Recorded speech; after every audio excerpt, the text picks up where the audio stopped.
Hey guys, welcome back to the Unfiltered Gamer Kickstarter board game review. Today's game up the tip-top is called Stellar Express by Thorny Wrench Games. Stellar Express is a space mission style game in which you're going to be going from different planet to planet, base to base, in order to secure fuel, secure cargo, and transport back and forth these different types of resources to gain victory points for your missions. Now, the game is played on a large game board in which you're trying to move across space while increasing your capacity as well as your speed and your maneuverability, all while trying to obtain different resources and stuff like that to gain these mission points. If you can get up to, I think, 18 points at the end of the game, you are the winner. Let me go ahead and show you what it looks like. So here's the game, Stellar Express. It's 2 to 4 players, about 45 minutes to play, and for ages 13 and up, roughly.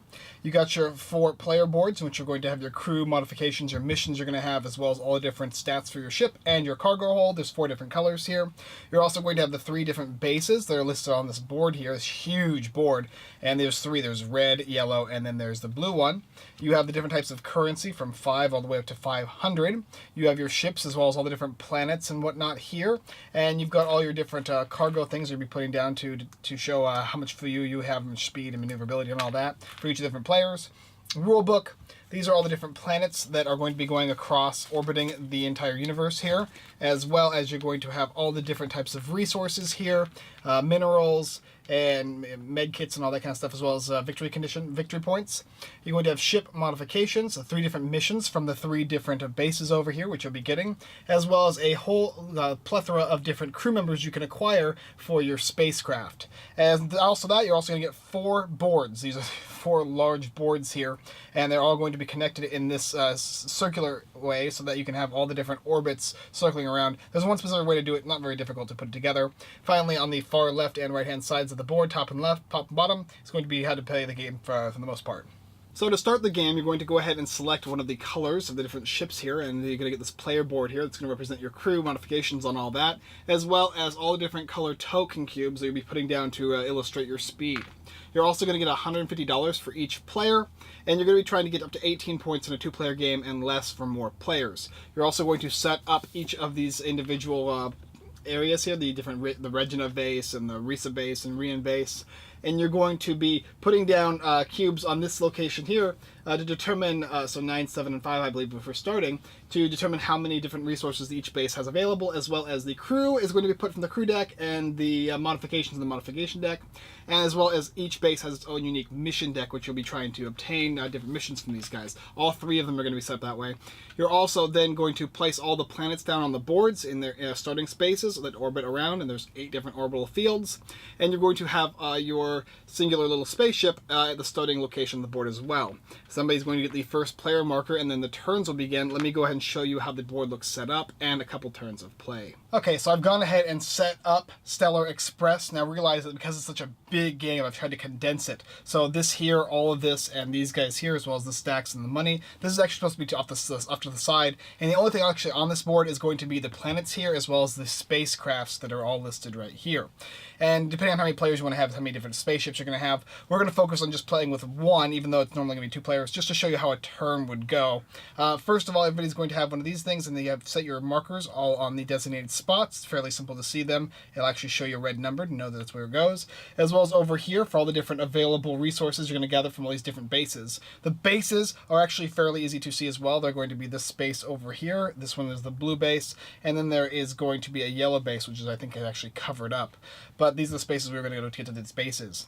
After you've gone ahead and given everybody one of their dudes over here, as well as their little space ship location here, and their money, then they're going to begin the game, starting off with the first player marker, as well as receiving a starting mission. Everybody's going to get one of these, and they say different things. This one, for instance, says $125, 0 victory points, 1 resource at this planet, Ermid, which is right here. So he needs to get one of these blue resources. He needs to buy them from one of these space stations, and he needs to go over to the planet, drop it off, secure the mission, go back and get another mission. So on your turn, you're going to be able to do a couple things. There's a movement phase and a resupply phase. And you can choose to do them in any order that you would like. Now, because you already have a mission, you don't need to go ahead and resupply as far as retrieving a mission, but you can do a couple other things. You can buy or purchase the different different modifications as well as the different crew members here, and they're going to have a price listed on them as well as a price for however much they're going to cost every time you complete a mission, because you need to pay them as well. You're also going to have the modifications which you can put on your ship when you want to purchase them, and they all have a purchase price as well. And they do different things. Some of them are going to increase your speed or increase your capacity or increase your maneuverability and that kind of thing. So you can go ahead and purchase them and spend the money. This guy, if I want to buy this guy right here, it says it increases maneuverability by 1. So I could go ahead and buy this guy. It would cost me $40. I would send this off to the bank and I would go ahead and take 10. And then I'll go ahead and replace it from the crew deck. All the crew decks and the modification deck all go for all the different bases, but the mission decks are all individually placed. You also look at over here, if you had to purchase any of these different pieces here, so if I wanted to get the red, blue, or this cargo chest here, I would simply spend money based on the stock. And when it goes down to a certain amount of restock value, at the end of a turn, the restock stuff will push up so that you're going to get more resources. Basically, they're going to be generating resources as you buy them. Unfortunately, there might not be enough left, or they might cost more depending on how much they have. So we already know that the blue character here needs one blue one right here. So we're going to go ahead and look at this chart here. There's 7 currently there. Cost $25. So I want to buy one of those. So I would spend my 100 and I would get 25 back. And then I would get a blue cargo. And we all start with 3 cargo, and you can get more for modifications and crew. And now I need to go ahead and take that to this planet here, because that's what my mission says, to get my money. Well, I am the blue spaceship, and you can go ahead and orientate yourself in any way you want, and then you're going to be able to move your movement. That's after you've done purchasing and all that. And you've gone ahead and spent, so you got that one blue one, so it goes down to 25 again. If it went down again, it would only cost 10, 40, 15, so on and so forth. And it doesn't restock until it gets to this point over here. As well as you can choose to buy or sell if you want, you can choose to have them buy from you, or they can sell you fuel. So every time you move is going to cost you fuel, which we'll get to this point now. We're going to go here. So it's going to be 1, 2, and 3. That'd be 3 movements. That's what I currently have. Now realize though, if I want to maneuver, I can do that, but only at the beginning of my turn. Or at any point in time while I'm moving, I can go ahead and maneuver. But I have 1 maneuver right now. So as I'm moving, if I had an extra turn here, I'd go 1, and I could maneuver 2 and 3 if I wanted to do that. But that would end my turn after movement. Then everyone would do the same thing as well. They would go through their resupply phase. Then they'd go through their movement phase, or vice versa, and then after that everybody would stop and we would move all these planets. And all the planets have different orbits. All the ones in the blue I believe are 4, so they would literally go 1, 2, 3, and 4. This one here would do the same thing. Most of the other ones I think are 3, and then you got 2 on the outside of the red, and then 1 for all the rest of them, and they all move in the same clockwise direction. After you've gone ahead and done that, all the planets have been moved. It goes back and restarts again, and I believe this starting marker actually moves to the next player, or maybe it doesn't. Actually, I don't think it does. It doesn't move to the next player. It just stays on that player. And it will just continue going along that way until a player reaches a destination. So he'd reach this destination. He would then flip over the mission if he had completed it or not, and he'd be able to sell off one of his ore cargo. Now remember too, whenever he moves, he's going to be able to move his speed, and he can maneuver as many times as he has the ability to, and he has his max fuel and his fuel. Every time you move, your full movement, it's going to cost you a fuel. So if he wanted to do his 1, 2, 3, 1, 2, 3, that would be his second turn, right? He would lose down to 1 fuel, and then for his third turn, he would have no fuel left. However, whenever you're at planets, you are going to be able to refill, and it says on these planet cards how much fuel costs, as well as whenever you're at bases how much fuel costs. So on each of these, it'll say this costs $10 for 1 fuel, as well as you can potentially buy other resources as well at these planets here for various reasons. Maybe you have different things you need to purchase, or for missions and stuff like that.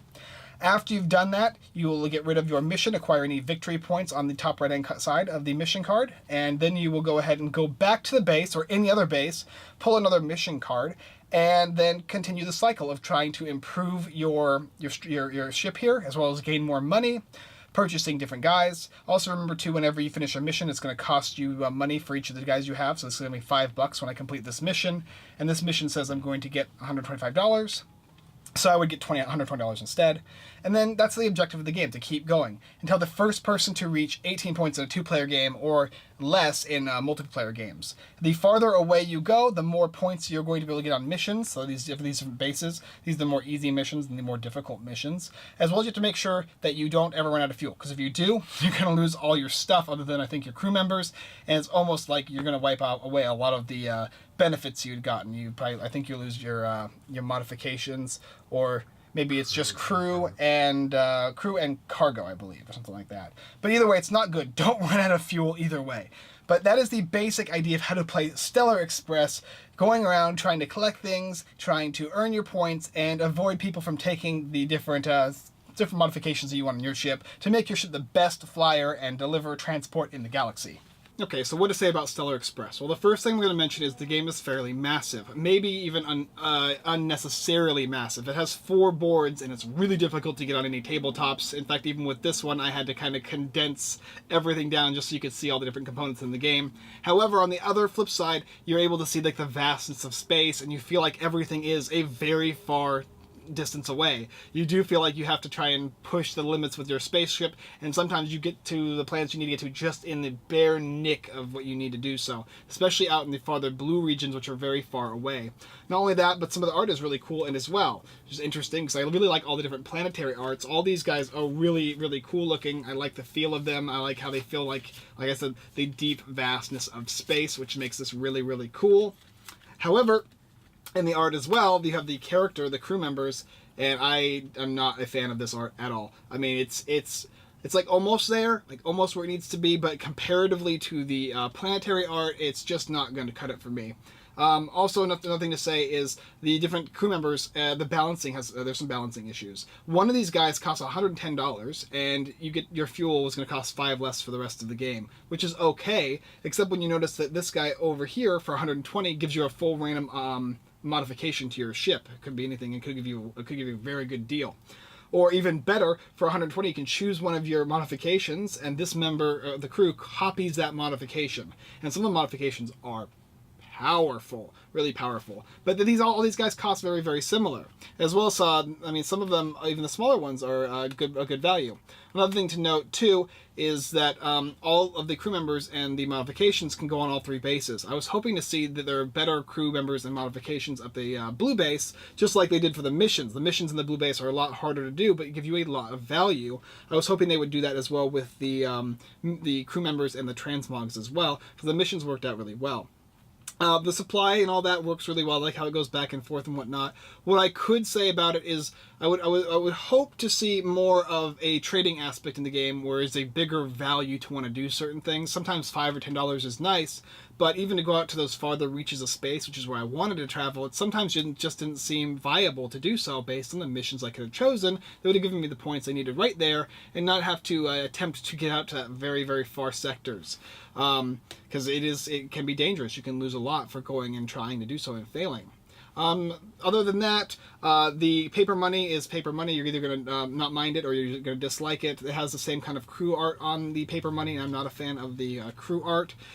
Just the game all in itself does work. All the mechanics flow with it. You do feel like you're doing stuff, but unfortunately, you're not really working with other players to do much. There's not anything, you can't trade with each other, there's no fighting. I would suggest even adding like events to the map where things would happen. I did notice as we were playing, the planets do go in orbit throughout the space, right? And it's continuing, and some of them are faster, some of them are slower, and it works really well like that. The theme just comes out resoundingly well when it comes to how they move and how you're trying to make sure that your ship gets right where you want it to, right in the certain time where it's orbiting, so you do feel like you're kind of like communicating with the ship to make sure you get where you need to go.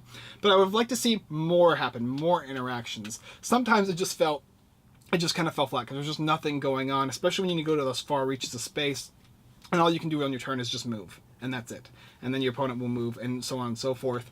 It doesn't really detract too much, but necessarily it would have been nice just to see a whole wide variety of different things that could be going on during this entire time when I'm doing this or that. Even trading with your opponents could be kind of fun, or battling, or something that gave me more player interaction.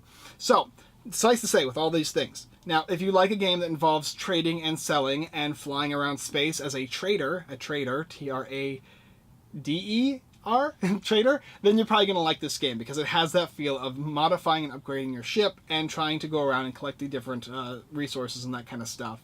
However, if you're looking for more of a game with interactions, where you're back and forth with your opponents, that kind of thing, this game's probably not going to be for you.